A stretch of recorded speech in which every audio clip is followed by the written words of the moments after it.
جادو عام طور پہ کیوں کروایا جاتا ہے؟ ایک جادو ہوتا ہے سحر تفریق، جدائی ڈالنے کے لیے. سب سے پہلے تو میاں بیوی میں، دوستوں میں، ماں بیٹے میں، بہن بھائیوں میں، رشتہ داروں میں، خاندانوں میں، دو کاروباری پارٹنرز میں. بعض اوقات دیکھا نا کہ پارٹنرشپ سے کاروبار بہت آگے جا رہا ہے تو ان کے درمیان لڑائیاں ڈلوانے کے لیے. اسی طرح سحر محبت، کسی کے دل میں اپنی محبت ڈالنے کے لیے، مثلا کسی عورت کے لیے، مرد کے لیے، کسی بھی شخص کے. پھر سحر تخیل، جو وہم ڈال دیا جاتا ہے. کئی لوگ آپ نے دیکھا ہوگا ہاتھ دھوئے ہی چلے جاتے ہیں، ان کو لگتا ہی نہیں کبھی وہ پاک ہوئے ہیں، وہ وضو ہی کرے چلے جاتے ہیں.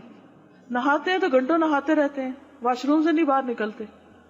تو باتھ روم جو ہے یا ٹوائلٹ جو انتہائی گندی جگہ ہے، اس میں انسان کو بس ضرورت کا ہی ٹائم لگانا چاہیے اور فوراً باہر آنا چاہیے.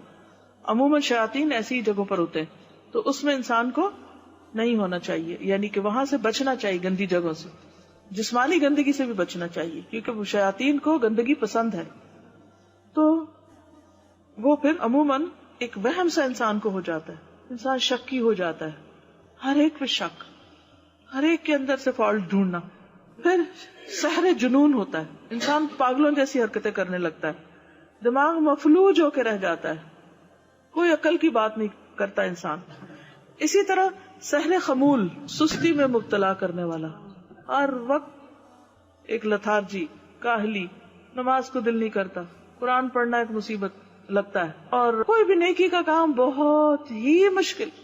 بعض اوقات لوگ کہتے ہیں نا کہ ہم سے تو لفظ نہیں منہ سے نکلتا، پڑھا ہی نہیں جاتا، کیا کریں. کبھی کہا نا ان کو بھائی اگر ایسی کیفیت ہے تو اللہ کی پناہ میں آؤ، کہتے کیا کریں، منہ سے نہیں نکلتا، دل ہی نہیں چاہتا.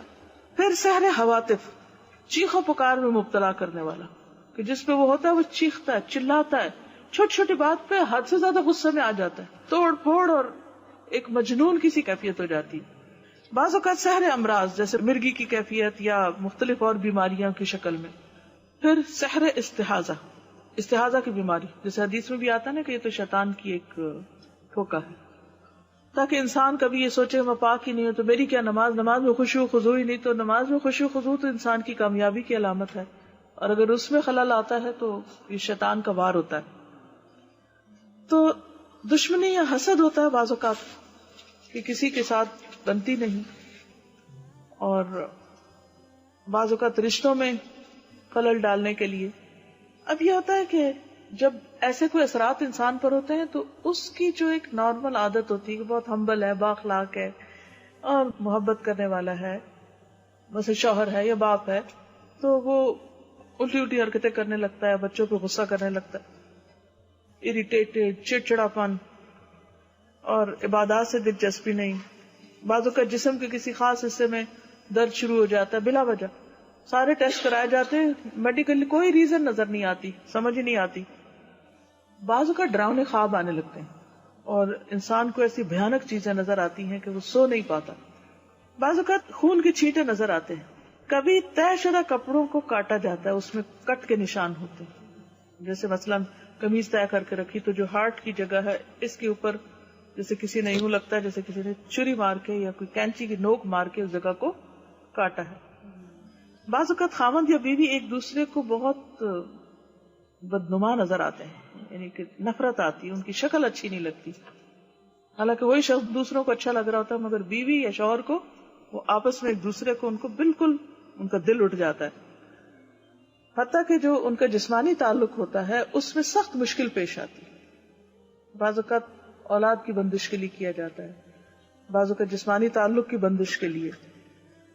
تو یہ ساری چیزیں علامات ہوتی ہیں جو نظر آنے لگتی ہیں. لیکن بعض اوقات بیماریاں بھی ہوتی ہیں، ایسے اثرات نہیں بھی ہو سکتے، لیکن اگر پہلے انسان نارمل ہو اور یک یہ تبدیلیاں آ جائیں تو پھر انسان ایسی چیزوں کا علاج کرے. لیکن اگر ایک شخص شروع سے بچپن سے بد مزاج ہے، بد اخلاق ہے، اکڑ ہے، وہ اس کے مزاج کا حصہ ہے. لیکن ایک شخص عادتاً نہیں، مزاج میں نہیں، ٹھیک ہے، اچانک ہی کچھ ہو گیا، اس کو نظریں پھیر لی اس نے اور وہ کچھ سے کچھ ہو گئی اس کی عادتیں، تو پھر الرٹ ہونے کی ضرورت ہے کہ مسئلہ کیا ہے.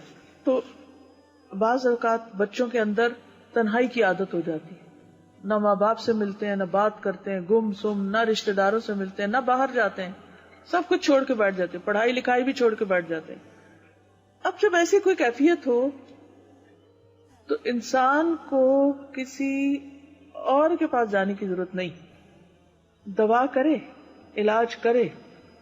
حدیث میں آتا ہے نا لِكُلِّ دَاءٍ دَوَاء، ہر بیماری کا علاج موجود ہے. یہ بالکل سچی بات ہے. جب کسی مریض کو صحیح دوا پہنچتی ہے تو وہ بإذن اللہ ٹھیک ہو جاتا ہے. اور اللہ کا حکم ہوتا ہے کب تک کس نے بیمار رہنا. ایوب علیہ السلام کی آزمائش کو آپ دیکھیں، کئی سال تک وہ بیمار رہے، پھر ٹھیک ہو گئے اور پہلے سے بھی زیادہ ان کو نعمتیں ملی. تو مایوس کبھی نہیں ہونا چاہیے. اللہ کا حکم ہوگا تو ایک کن کہنے کی دیر ہے، انسان شفا یاب ہو جائے گا اور دوائیں بھی اثر کریں گی.